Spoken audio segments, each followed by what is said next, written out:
Hi, I'm Mark Rossano, founder and CEO of C6 Capital Holdings, coming to you from Primary Vision Network. So we had a really good feedback on what we did with the geopolitical show, food show. So we're just going to do one more. Just we're not going to be here next week, so we'll leave you with an extra show again, so that you can catch up and have something to watch and impress all of your family, or at least start some pretty crazy debates based on what we're going to talk about, and depending on whose side people fall on. So one of the things that we wanted to look at is what is happening between China and India in terms of where things are, what's happening in Africa, how are things shifting there, and then again, looking at food, looking at how our grains are reacting as we have grains just moving higher again. We had another big reissue from Jordan. Egypt has urea prices at all-time highs next month in terms of how they're selling.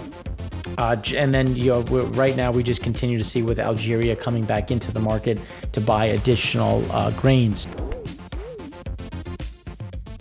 So again, a lot happening on the food market. Things continue to be elevated. But one of the things that we wanted to touch on are what are some of the shifts that have been made during the time period when we're looking at India, China, because now we're pretty far into the Himalayan winter, so not much will change, but they will try to harden positions, finish some of the construction, especially in some of the areas that don't have some at the same type of extremes that other areas do.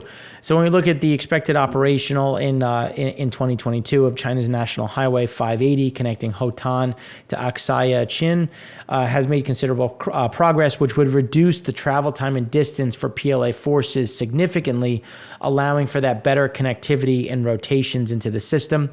You can follow Intel Lab. I tweeted them out. They're fantastic in terms of not only just the imagery, but then also the labeling, because how many people would look at this picture and say, oh, I see squares and I see lines.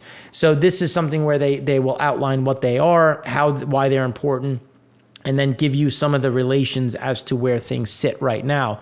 So when you look at where the disputed areas are, this is looking at the area involving the Doklam Plateau, so it's Bhutan, India, China. And remember, there have been clashes here before. There's been hardening of positions on both sides.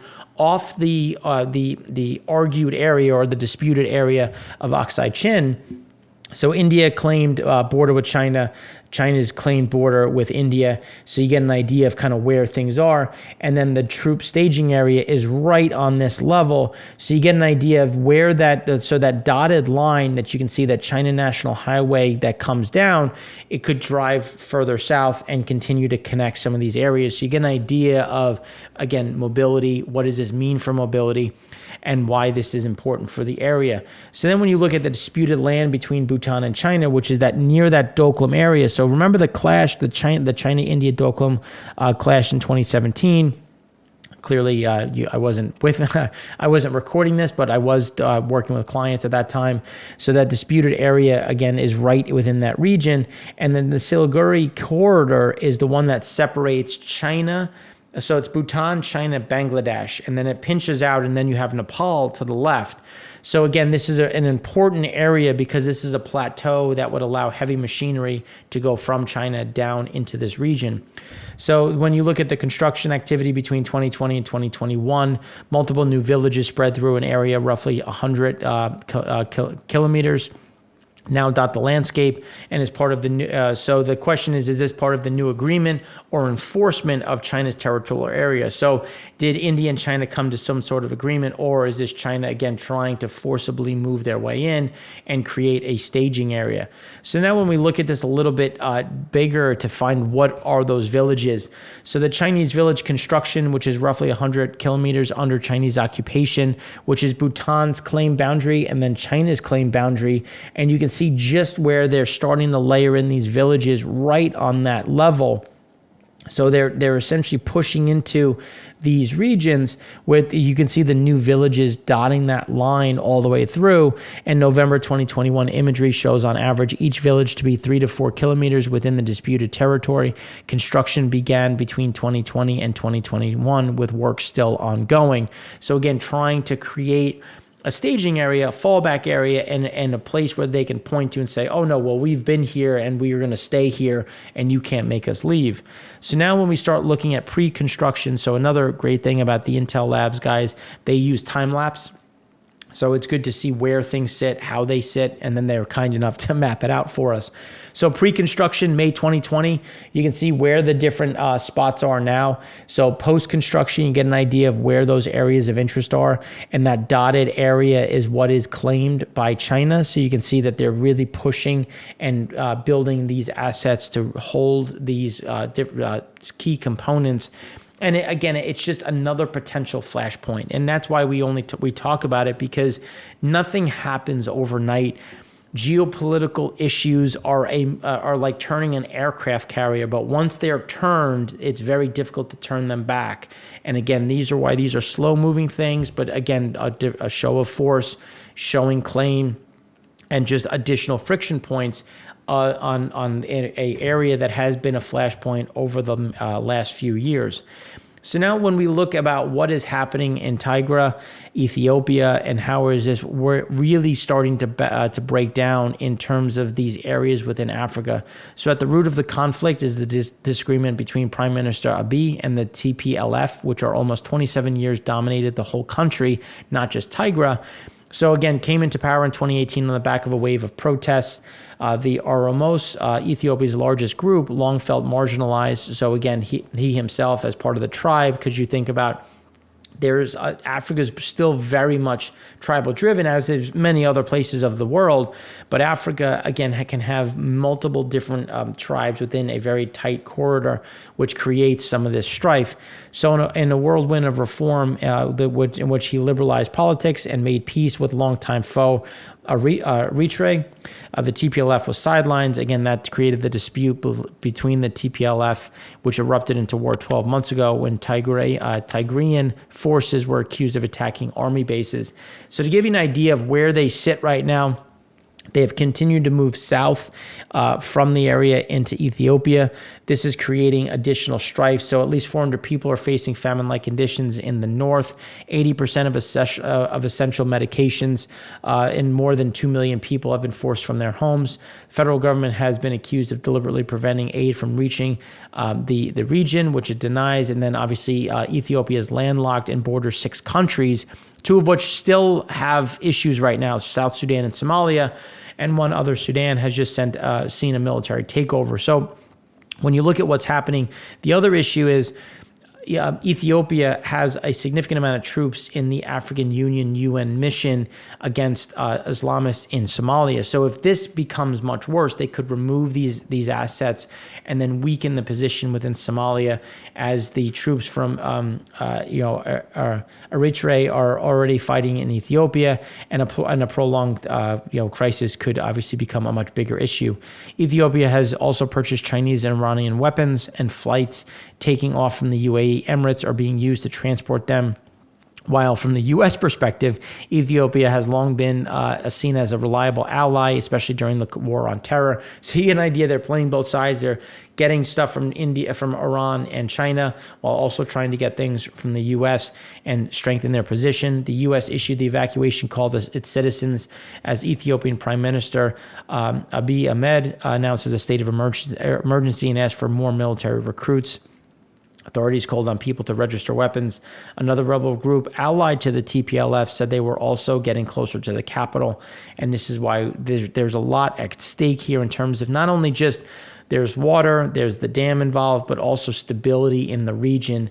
As Ethiopia borders multiple countries, this could have a destabilizing impact, which is why it's being focused on so much, given where the issues are and how this could impact other areas of the region.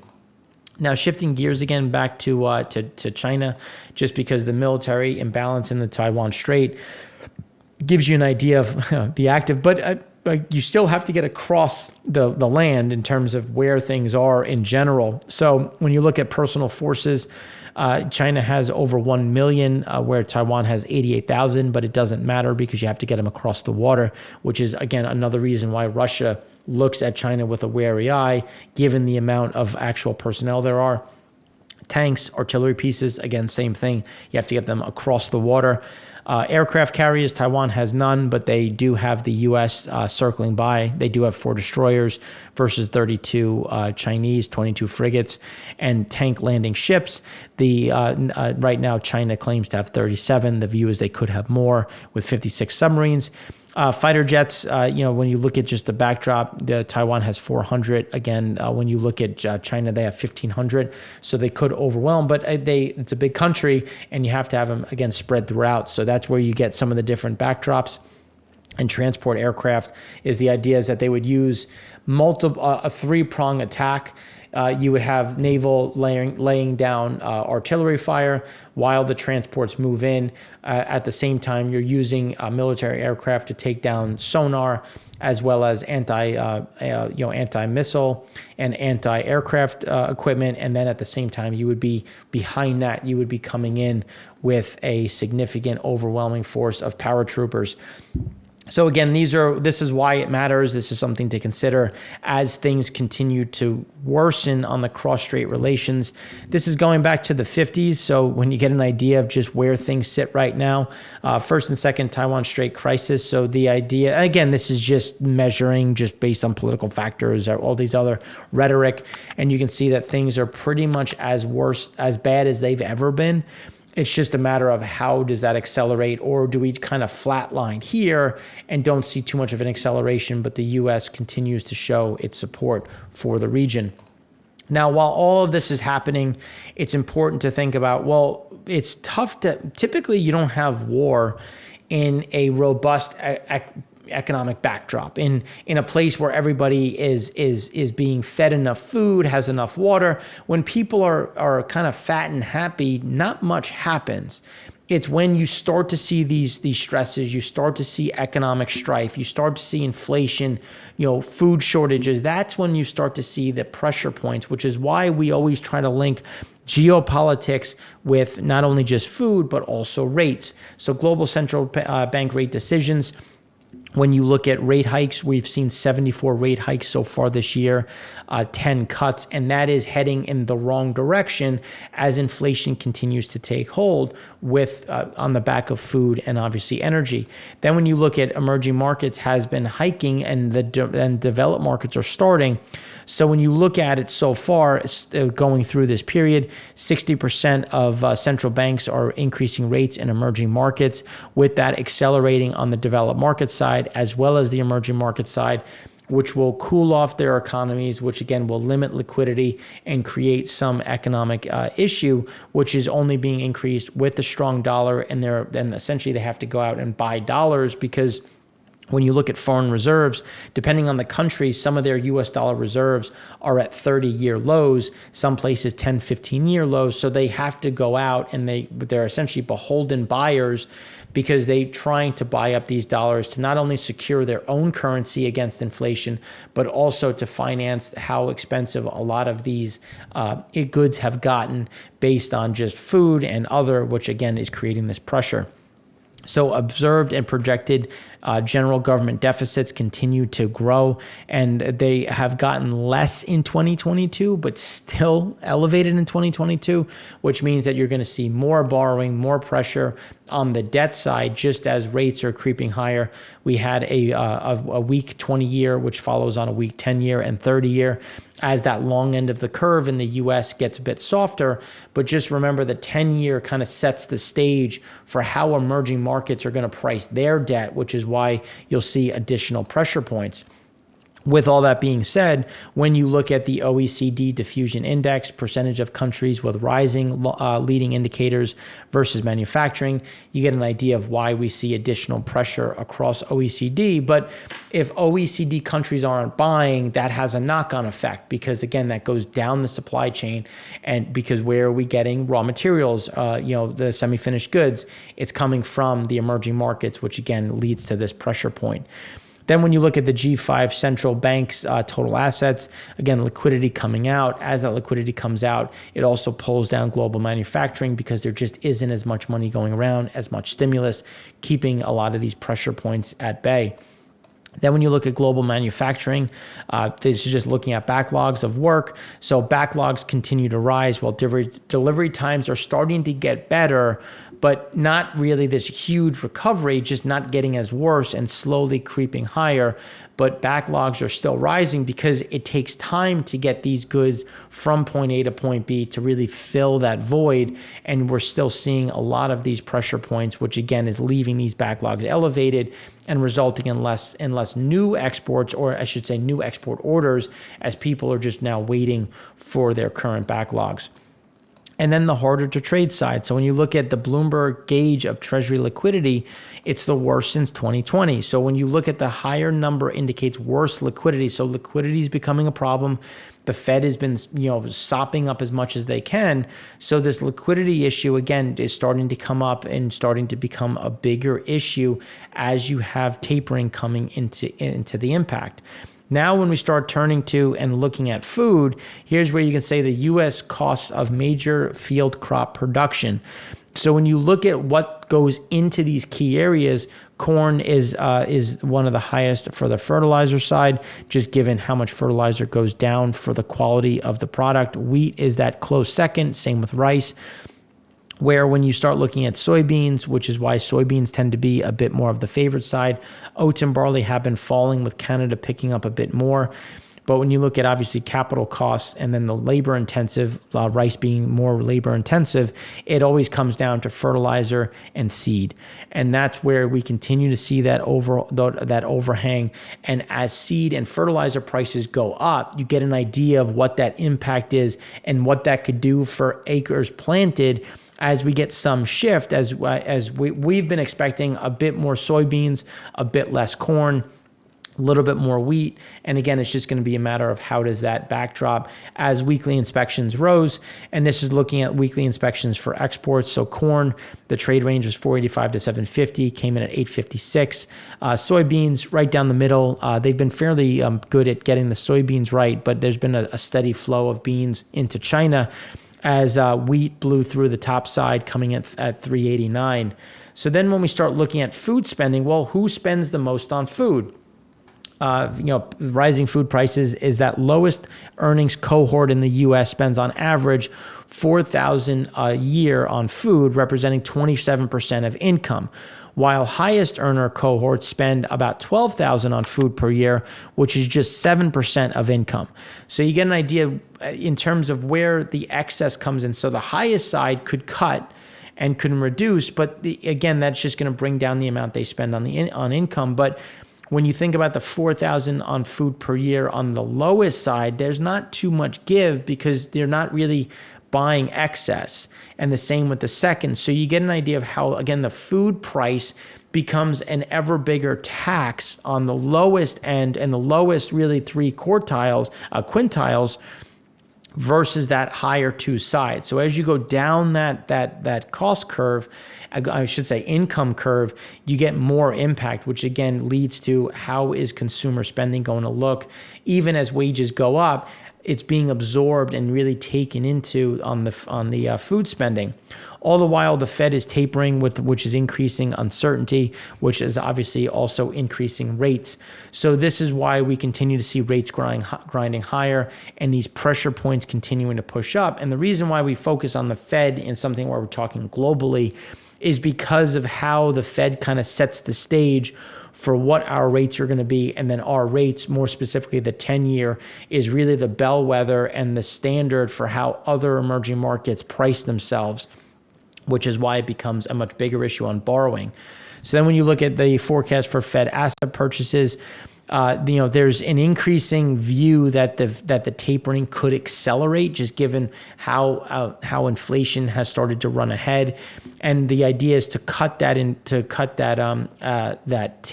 taper faster, which would then cause rates to rise at an earlier clip. I would still expect 25 basis points. But that 25 basis point would come sooner rather than later if they accelerate. I think in terms of the net purchase of MBS, I think that will go away faster. and then they'll accelerate the net treasury purchases, again, putting more pressure on rates as they're not the beholden buyer, which will push rates back up. And all the while, U.S. leveraged loan issuance continued to hit a record in the U.S., taking advantage of low rates and the Fed. With Europe's leveraged loan issuance, you can see just in terms of hitting the highs that essentially the highs taking out 2017 and getting close to where we were in 06 and 07 throughout Europe, again, using leveraged loans given the availability of cash. And all the while, what is this doing? This is increasing inflationary fears, which is creating the spread, which is creating the swap, and which is why real rates continue to go lower. As when you look at real rates, interest rates, nominal rates are not doing too much as central banks try to keep them lower. As inflation goes higher, which is increasing that spread, which is what we're seeing here. So again, just shows inflation remains a big issue. We do believe that inflation gives way to stagflation before we start to see a deflationary cycle. And that stagflation is going to be this issue because that's where you're going to have buyers paring back, but prices still remaining elevated as companies do whatever they can to pass through some of that price. So that's what we have for you in terms of that geopolitical rates and food side. If you have any questions, I'd love to hear from you. Happy to talk on Twitter or on in email or again on the comment section. So thanks again for watching. I'm Mark Rossano, founder and CEO of C6 Capital Holdings, coming to you from Primary Vision Network.